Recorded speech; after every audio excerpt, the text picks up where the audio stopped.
Welcome to the largest prison in Texas, Cofield. Cofield, man.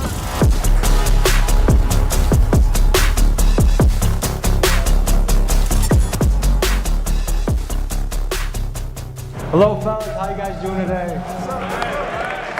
I'm the very first person convicted for murder off of social media. You step up in an environment like this, it's like walking through an invisible landmine field. Gotta be careful how you walk.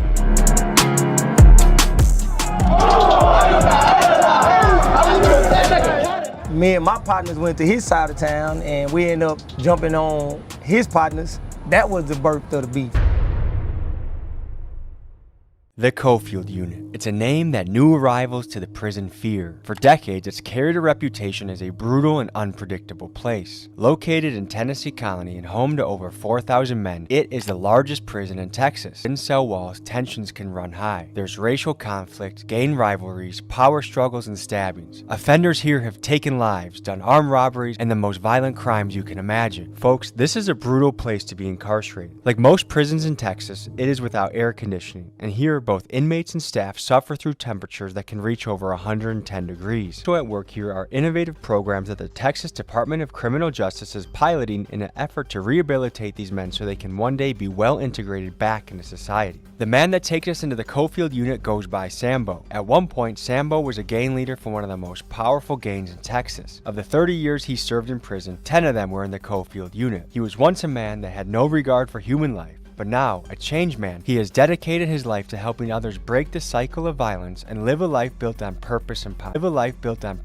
positivity. Today, he brings us into the Cofield Unit to show us what he and the men have been working on. Join us now where no camera has gone before. Life is a mission, an adventure, a journey, and to those bold enough to dream and take action, treasure awaits them. So for the renegades, the outlaws, and the risk takers, this one's for you. This is the Underworld Collection, available only at TommyGMcGee.com.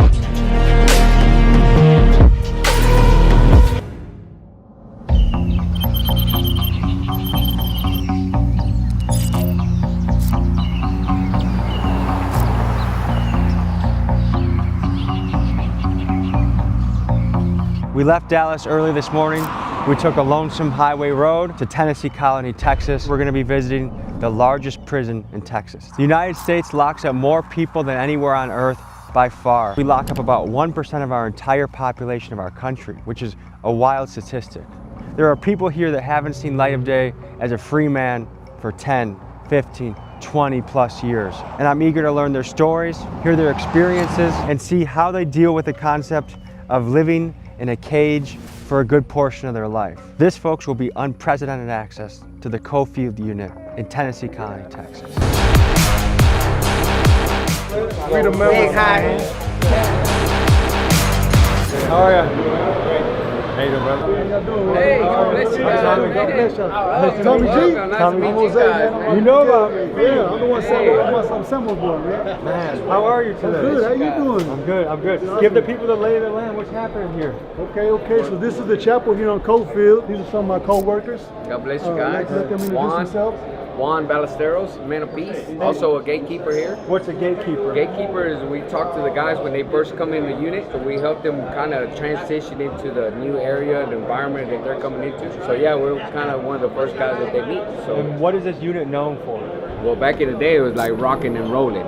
Yeah. Right? So it was really going down with gangs and all that. To give you an idea of what we are walking into, let's give you some insights on the history of violence here at the Cofield Unit. In September of 2023, an inmate at Cofield Unit stabbed a guard. After he was restrained, the inmate was severely beaten by guards and hospitalized. 13 guards resigned or were fired shortly after. For a prison facing staffing shortages, incidents like this put further pressure on the guards. Also in September of 2023, Billy Chamirmir, killer of 22 women, died at the hands of his cellmate. And if you read the accounts written by inmates on prisonwriters.com, you'll see countless stories of men being stabbed, strangled, and extorted. So knowing full well the violence that lurked within these walls, my aim was to find the humanity within these men.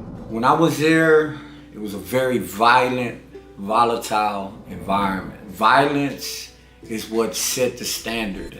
So I knew that my only method of progress would be to instill the most fear in as many people as possible. Well, I got a little life sentence, right? Been here 17 years. I was high on drugs, so drugs made me snatch a lady's purse, which gave me a life sentence. Second time down. First time was a DWI, 2-year sentence, and then they shot me with a life sentence 5 years later. I wasn't arrested, but I was rescued. So to me, that is a blessing.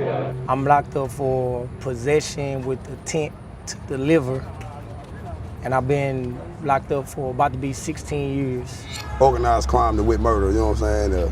One of my partners we went to go meet up to fight off inside this little parking lot or whatever, and in the midst of the fight supposed to happen, people started shooting, you know what I'm saying? Without saying something, you know. I'm an ex-Mexican Mafia gang member. I spent almost 13 years with that family. I'm not proud to say, but I stabbed somebody 22 times. Where were your parents in the picture? Well, my dad he had his own issues, and my mama was there. My mama got 7 kids. She had 7 kids by the time she was 28. So I can't fathom being a 28-year-old single parent with 7 kids. It sounds impossible. Yes, and then 6 boys. But I realized as a grown-up, you know, that, man, it was like borderline impossible for my mama to do that stuff on her own, you know what I'm saying? I grew up with my mama and my granny, really, you know what I'm saying, and my aunties and stuff like that, but my daddy, he was here and there. So growing up, man, my mama really, she was there, like, we was into like the church or whatever, you know what I'm saying, but as I got older, I started getting kind of tired of it, so, but my mama always told me to like, do the right thing, you know what I'm saying, seeing for it's good and positive on me, but as I grew, I kind of got with the wrong crowd and I started seeing the money, the cars, the jewelry, you know, stuff like that, you know, typical neighborhood stuff, and things flourished into stuff that it wasn't supposed to be, which led me right here.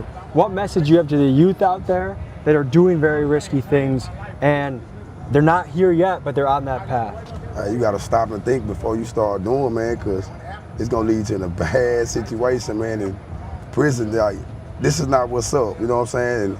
And if I could have thought back before what I did as a youngster, I would have did something differently, you know what I'm saying? So the same hood or the same people you doing it for, when you get here, not gonna be here. What happened in your childhood and your upbringing that led to you becoming a killer? So there's some things, man, that I've talked to very few people about. I was molested as a child, and because of it, man, it made me be a very, very angry individual. And I found out some things about myself with that anger, man. I embraced that anger and I turned to it for everything. I wouldn't let nobody get close to me. Just pushed everybody away. That anger was just always there, and was quick to turn from anger to rage. Is there any opportunities here for therapy or to talk through some of the things that you've seen in your life? Well, I've talked to people who I know that are on the same page as I am, and changing and growing up in life. I've talked to them about these things. Some of them are shocked at, you know, the things that I talked to them about what's happened and, you know, where it led me.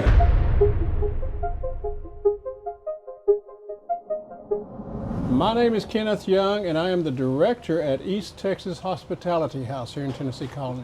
What we do is we provide lodging and meals and encouragement to families who are visiting somebody who's incarcerated in the Tennessee Colony area. We have a gathering room in there, we have games, we have puzzles, we have places to sit, double beds with bunk beds, we've got different bedding arrangements for the different sizes of families. Mm-hmm. Sometimes they just need prayer and a hug, and to know that God's love is surrounding them, and they become part of our family when they come here. They mean more to us than just someone off the street because they become part of our lives. I'm here visiting my brother Charles Bree. Okay, and where are you from? California. And how did he end up all the way over here? He got caught up. He got caught up in some... In Texas, it's crazy. I don't feel the time he got was... It didn't match the... It didn't match the crime. A lot of people, what they get for that crime, I feel that they railroaded him because of who the victim was and who the victim knew. The victim was related to the chief of police. They didn't even really give him a chance. What was the crime and what was the time? Murder, self-defense, and they gave him 50 years. They said he was guilty before they even said he was guilty. They said he was guilty 3 days before they even put the real motion, like, okay, you're guilty. Like, no, we are sacrificing, but it's a sacrifice that I don't mind. It's because they railroaded my son, and You know, like a crime was committed. Yes. But he was fighting for his life at the same time. Like, tell him that we love him, we praying for him. Charlie, you know I got you, baby. Tell him keep his head up and, you know, just inspire others in there.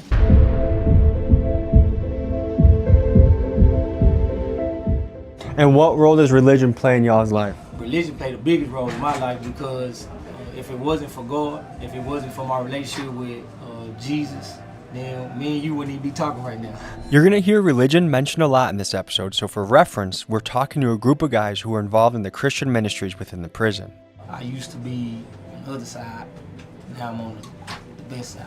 So our objective is to show them, remind them that, hey brother, you might feel alone, but you're not alone. You might feel left out, but you're not left out. You might feel like nobody care about you, but we're here to show you that somebody do care about you. Big thank you to the wardens and all the administration here. This is an unbelievable opportunity to talk to these gentlemen, to learn. I'm honored to be here. To wardens around the country, if you can invite us in, we'd love to come talk to you, your men, your people as well. It's a blessing to be here. I like that shirt you got on. I appreciate you. Mainstream media. Rest in peace, mainstream media. I pray for these brothers. I pray for their families. But I pray you show them grace and mercy in that, because your word tells us that if they visit the least of these, that they visit you. We just prayed, and now we're moving on to the gym, because really the goal of this is to show people's life and story and situation and learn. I'm hoping we can do that in the gym, and maybe the warden feels a little better and we go other places too. So what we're gonna do is we're gonna open up like let y'all brothers speak. Y'all can all say whatever, however, 5, 10 minutes, 20 minutes, whatever y'all wanna give about yourselves, about what y'all do, where y'all coming from. Then we're gonna have some of the peer influencers speak up a little bit, say what they do here on the unit, and then start doing a little bit of other things that we got involved for. It's that fun, man. I think it'll be a good day. Are we gonna get to eat the lunch here? Yeah. Yes. Like the actual lunch? You wanna eat that? No, you don't wanna eat that. I wanna try it. You wanna try it? I wanna try it. All right, we'll take you on. You want just the regular? I'll do a food review, yeah. The crab and the ribeye, please, okay? The crab and the ribeye? What's for dessert? Is there like a hot fudge sundae or something? Oh, man. Yeah. Cheesecake? Cheesecake. We got homemade cheesecake out of cookies. What are your best recipes you got in here for making stuff? I like to do a fish bowl. Summer sausages, jalapenos, pickles, the mackerel, original mackerel. Then I put sriracha mac and I put a tuna. And some jalapeno so that's tuna. when the fish come in later.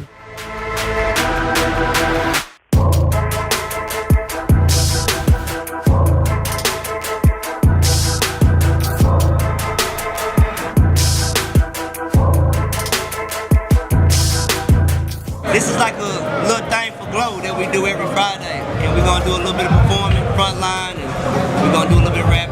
I made the personal choice to become a better individual, to become a better man. And I fell into the street life. I succumbed to the elements of the street. If I was gonna be a gangster, I was gonna be the hardest gangster there ever was. I was involved at the highest level of criminality. For a homicide I did not do, I took the blame because I didn't, snitch on nobody. I finally realized that I needed to use my influence in a positive and productive way. I renounced my membership in the gang and just started doing positive things on my cell block. And I'm out here in the free world doing the same thing that I was doing in there, but out here modeling it.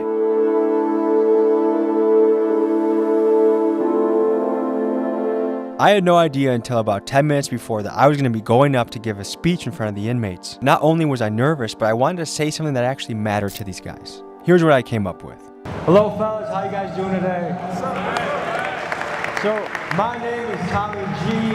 I'm a documentary filmmaker, and I'm here today to talk to you guys, get your stories, hear about your life, hear your perspective. But I want to tell you 2 stories that might give you hope right now. There was a time in my life about 4 years ago, I hated my job, I hated where I was in life, I wasn't happy. What I did is I wrote a list, ideas that can change my life, and I just one by one started executing on them. One of them was a documentary film on a group in my hometown, Milwaukee, called the Kia Boys. I documented their life, what they do. The Kia Boys are a bunch of teenagers that will take your Kia if they can find it.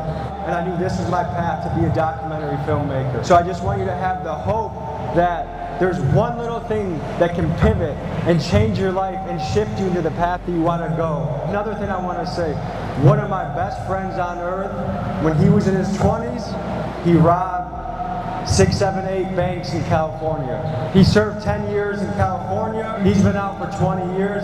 He's a family man. He's a multi-millionaire. All right? And he's someone that I love a lot. Brothers, I'm excited to talk to you. I'm excited to interview you. Come up and say hi to me, and thank you for having me today.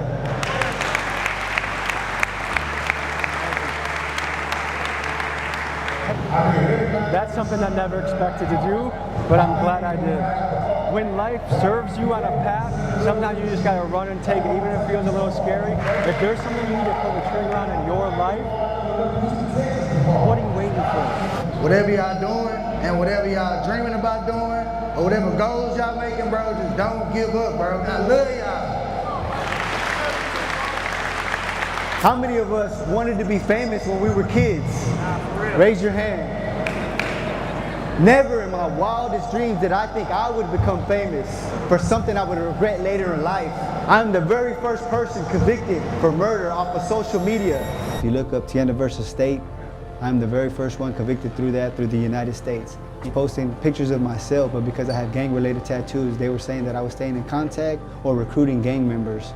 And then somebody started talking to me negatively on social media, so I started talking negative back, and that led into incriminating myself.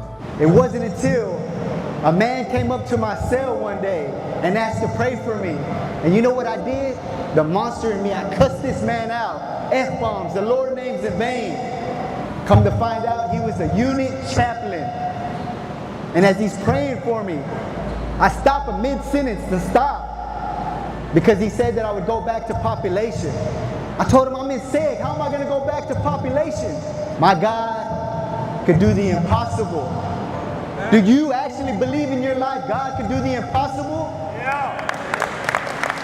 Not only did God restore my family, my mom came to see me. And it wasn't until she came to Cofield and I finally got to hug my mother after 5 years. In a soft voice, she tells me like an angel, I'm so proud of you. God bless, and if it wasn't for God, I wouldn't be taking the steps today. Thank you, gentlemen.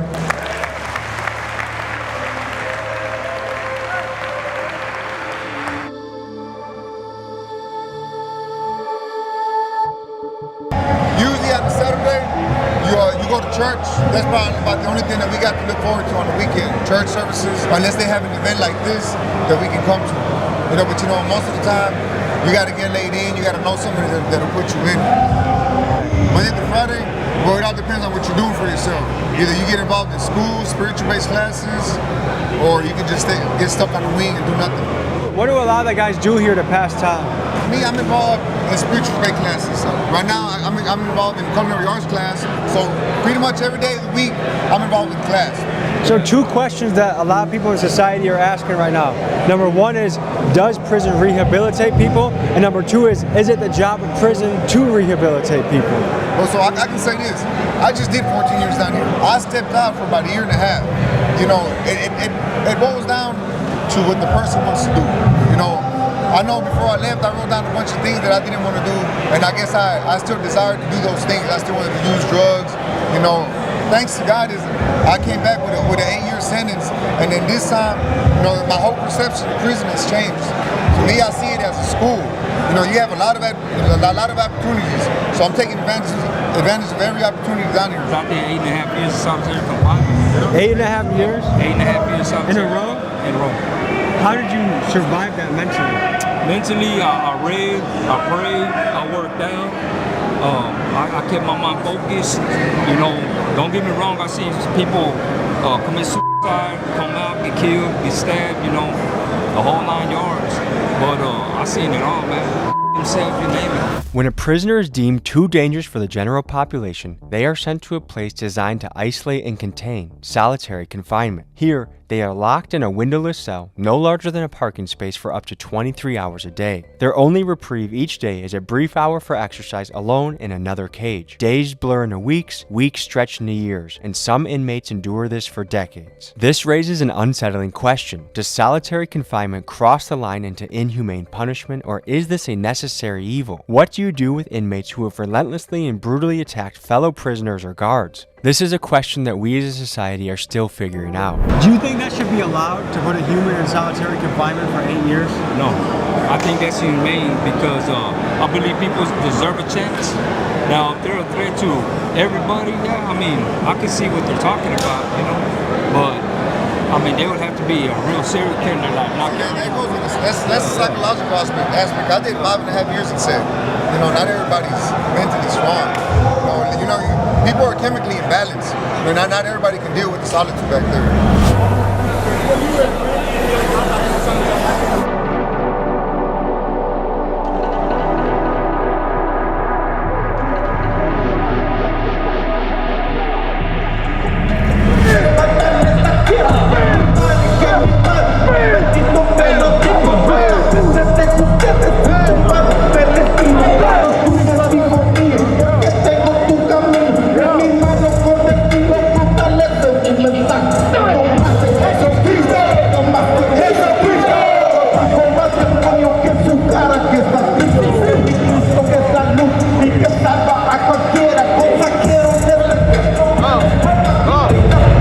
Have you eaten yet today? No, not yet.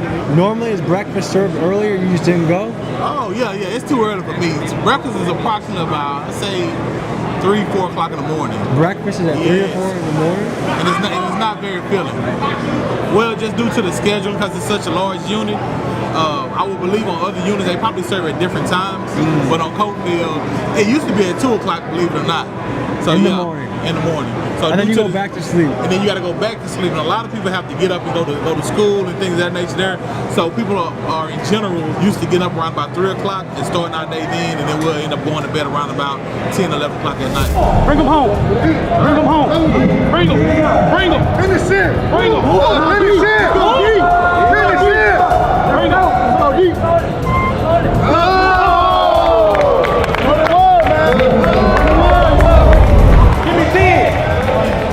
Y'all watching? Everybody watching?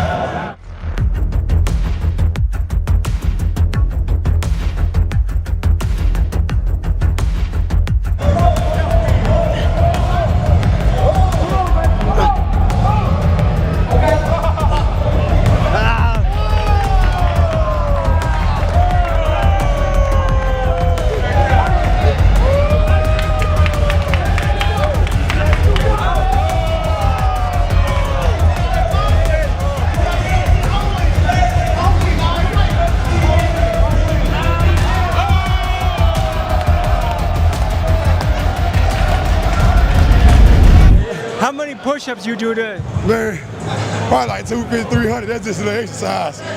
But them right there, that's something different. What's the most you've done in a day? Oh, probably like 1,000. 100 sit-ups, 200 squats, you know, something to keep it going. We just want to say, man, we both from the Arlington, Texas, man. So shout out to Agtown, Texas, man. You know what's crazy? Let me show you how good God is, man. We used to be enemies in the world. Yeah, man. Right? We literally used to beef with each other. Like, for real. Try to kill each other out there. But now look at God. You know what I'm saying? Now we doing ministry together. So back in the day, you guys used to beef. Tell me about that. Well, you know, so we both got 2 different reasons why the beef started, which is funny. So the beef started from my perspective is because one of my partners who is dead now, rest in peace, Shot Merck, right? He got jumped on his side of town. So then me and my partners went to his side of town and we ended up jumping on his partners. And then to him, that was the birth of the beef. When they jumped my people, they thought we jumped his people. I'm like, man, nah. So we really just, we clashed and started really killing each other for nothing, man. How many people do you think died in this beef? I know I had like 3 on my side. Nobody from my side died, but I lost more homeboys to the system than I have to death. And how far did each squad live away from each other? Man, we went 10 minutes apart. Yeah, we about 10 minutes. What does it feel like now to have peace and love for each other? I mean, it's good. I mean, yeah, I ain't gonna lie, it make me think about all the life lost and years wasted, only to conclude that we all right. Yeah. Nah, for real. That's what it is. The only reason we're in here today is because of this man here, Sambo. Tell the people your story. Well, I did 30 years in prison for murder I didn't do. But God put it in my heart to come back to prison after doing 30 flat years. Tell me about the innovative programs TDCJ is offering. TDC offers a vast array of innovative programs. They offer the Field Minister program, they offer the Faith-Based Dorm program, they offer the Self-Harm program. TDCJ has put these programs in place, but they're all volunteers, so it's up to the offender to take advantage and to seize the opportunity and make the most of it, to acquire the tools that they need while they're incarcerated, so that way they can come out here to the free world and have the tools that they need to reenter back into society in its proper context. So today I walk as a father, a husband, and a man of God. But my example is one so that I can give inspiration and motivation to the brothers that are locked up. Tell me about your 11 years of administrative segregation. It was a time of reflection and introspection. You know, I was there because the system couldn't control me because of my violent nature. But while I was in there, I had to sit back and realize that I had more value, more self-worth, that I was able to be more than just a TDCJ number, that I had the ability to give back. And God first. One big question we have to tackle is, when is the right time to release someone back into society? How can we evaluate when someone has truly changed and is no longer a threat to safety? The U.S. Department of Justice ran a 24-state study and concluded that 82% of inmates were arrested at least once more within 10 years of release. But why is this? Environment, job opportunities, socioeconomics. I mean, we are talking about millions of men that are oftentimes locked up during what is supposed to be the most productive and fruitful years of their life. And it's a shame, but I have one idea that might help. Most of these guys are released from prison without a dollar to their name, so many return to the same ways to make money that got them locked up in the first place. What if instead of these guys working for free, like they do in Texas, or 9 cents an hour like they do in Illinois, what if we paid them a little bit more, so that when a man who has served and worked for 10 years gets out, he has a nest egg in which he can rent an apartment, pay for transportation, and buy the necessities he needs to exist in the free world. Maybe I'm just a pot-smoking hippie for saying this, but if the goal is to truly rehabilitate these men and make society better, then let's put our money where our mouth is. How many people are in each cell? 2-man cells, man. These cells are so small. It's like a 6 by 9. You hear them? About 54. You can't even fit 2 dogs. Yeah, you can't. It's a cage. So, what else do you have to think about living in a cell with another person? Everything you do. You have to think about everything. You have to think about how loud you get up. If you're on top bunk, you can't step on the bottom bunk, you might wake him up. You have to think about everything. You can't drop things. You know what I'm saying? You got everything if you're respectful. You know what I'm saying? What do you wish would change about the justice system? I wish that they would really take an individual and look at the history that he has in his prison and the true change that he made. It's a lot of brothers in here that had committed crimes as kids and they're still in prison with too high sentences. And they've changed their lives. They done went to college. They done all type of things that get ignored, unfortunately. By show of hands, who would say they grew up in poverty? Show of hands, how many of you had your father in your life growing up as a kid? How many of you didn't? Do you feel like that was a big reason why you chose the path you did, was a lack of a father? Of course, of course. My father was there. It was more so the attention. You know, I mean, I lived in a household with my dad, but he didn't show me that fatherly attention that I expected from my father. That's why I lacked that. How many of you think in some way prison was actually a blessing for your life? I'm ever trying to pay the wrong bro. Somebody called the doctor, because I'm sick of this. In my heart, it was blacker than some licorice. And just like cinnamon, it was hard to swallow. Yeah, my old lifestyle, it was hard to follow. But Christ came. My life changed. He renewed my mind, new mind frame, filled with the Spirit. That's how I maintain. Now I do everything in Jesus' name. But it took me to getting locked up to find freedom. Met Christ and I realized I really need him. Because like the children of Israel, I was lost people. Now I'm playing the role of Moses because I'm trying to lead them.